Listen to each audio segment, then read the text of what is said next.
Harold Fisher, WHUR News with Politics 963 on our web, WHUR.com.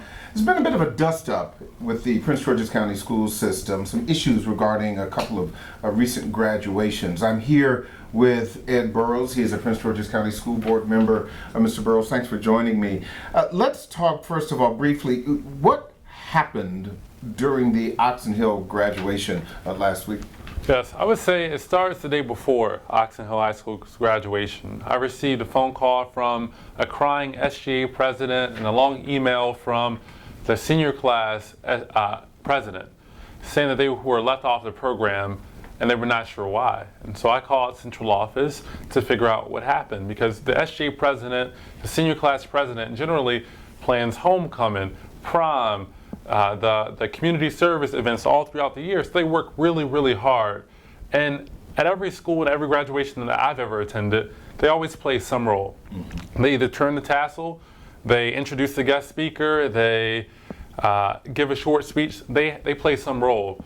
And when I got to the school and I spoke with the principal, what we came up with was that I would just give them my time. I thought it was more important for the students to hear from their elected leaders than to hear me give the same speech that I give every single year. Mm-hmm. And so the next day is Oxon Hill High School's graduation.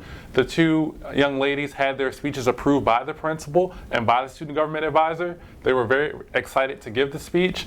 They were on one side of the tunnel where the students come in. I was on the other side where the elected officials proceed in. And essentially we got up there. As they began to give their speech, the deputy superintendent shut off their microphones. And you said who specifically is the deputy superintendent is? Monique Davis. Monique Davis. Okay, so why? Yeah, and so at first it sounded like she just wanted to follow the program as is, which I couldn't understand because, like I said, the principal approved the speeches, the SGA advisor approved the speeches, and so at first I thought she just didn't know what was happening. Mm-hmm. But it became very clear that she was dead set on not having them speak. Do you have any idea why this happened? Yeah, I'm not sure. I have no clue why the deputy superintendent cares that much what two student leaders in my district say, especially since we're not adding time to the graduation. I'm forfeiting my time to them because I'm proud of their work. And I would imagine, as you said, the students were very upset about this. Oh, the students were very upset. At one point in the graduation, I am out, I get up to address the audience, and I hear a commotion behind me, and I'm not sure what it is. It's the deputy superintendent yelling at the student leaders. I look back, and they're crying on stage on a graduation day, which is completely unacceptable. So that's the first incident, but then there was something else that happened regarding you at Potomac High School. Right. Yeah, what happened at Potomac was unbelievable. So like I said, there are two ways you can enter into a graduation floor. Where the graduates go in or where the elected officials go in. I generally go in where the graduates go in so that I could say hi to them, I'm taking pictures with them and the teachers. I didn't realize there was a problem at all. And then I'm surrounded by police. Mm-hmm. And I'm shocked. And so I knew the smart thing to do was to pull out my camera because I didn't think anyone would believe something as crazy as that would take place. So why were the police officers surrounding you? What were they asking? Well, the chief operating officer notified me that I was not welcome there, and they wanted to talk to me outside. I've been on the board for almost 10 years. I'm my longest serving member. It was very unusual.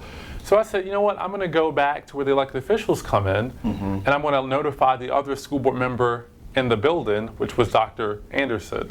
I went back there, and there were several park and planning police officers and several school system officers ready to arrest me for trespassing. So you want an apology from the administration, both for yourself and for the students? Specifically, what are you looking for, or how do you want this issue to be resolved? I'm not sure, to be quite honest. There are a number of school board members who have asked for an apology. I was not a part of that. Okay. But for me, if the superintendent is able to, whenever he gets upset, try to arrest a school board member, I can't serve like that. School board members cannot serve like that. It is our job to hold him accountable. Have you heard from the superintendent at all about this, or from his office? No, I haven't. I've received a number of phone calls from other elected officials and folks in general that kind of know both sides to try to figure out what happened, how do we move forward, but I have not heard directly from the superintendent.